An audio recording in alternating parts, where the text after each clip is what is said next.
Bonjour, aujourd'hui je vais vous parler d'un livre dont j'ai étudié en classe qui s'appelle L'écume des jours. L'écume des jours a été écrit par Boris Vian, et Boris Vian est né en 1920 et mort en 1959. Il a été à la fois ingénieur, écrivain et poète. Il a également été journaliste et traducteur.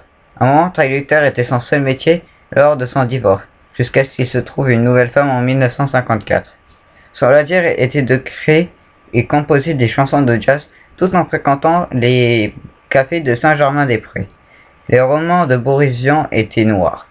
Apparemment, il faisait ceci car ça lui permettait de vivre sous le pseudonyme de Vernon Sullivan. Il laissa tomber la littérature à partir de l'échec de l'arrache-cœur dans L'écume des jours. Boris Vian a mis beaucoup de figures de style dans son livre.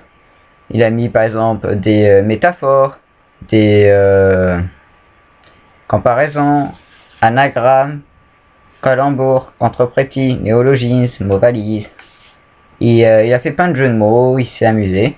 Et il a fait en l'honneur d'un compositeur de musique de jazz, Duke Ellington. Je vais vous lire un passage de ce livre qui représente vraiment ce qu'il y a dedans. Alors je vous préviens, c'est de la fantaisie, vraiment. Enfin, pas vraiment de la fantaisie, c'est plutôt une vision poétique du monde, d'après lui. Le couloir de la cuisine était éclairé, vitré des deux côtés, et un soleil brillait de chaque côté car Colin aimait la lumière. Il avait des robinets de laiton soigneusement appliqués un peu partout. Les jeux des soleils sur les robinets produisaient des effets féeriques. Les souris de la cuisine aimaient danser au son des chocs des rayons de soleil sur les robinets, et couraient après les petites boules que formaient les rayons en achevant de se pulvériser sur le sol comme des jets de mercure jaune. Colin caressa une des souris en passant. Elle avait de très longues moustaches noires. Elle était grise et mince et lustrée, un miracle. Le cuisinier les nourrissait très bien sans les laisser trop grossir. Les souris ne faisaient pas de bruit dans la journée et jouaient seulement dans le couloir. Voilà un passage que j'ai plutôt trouvé drôle.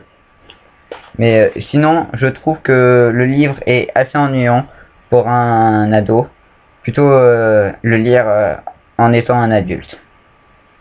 Merci et au revoir.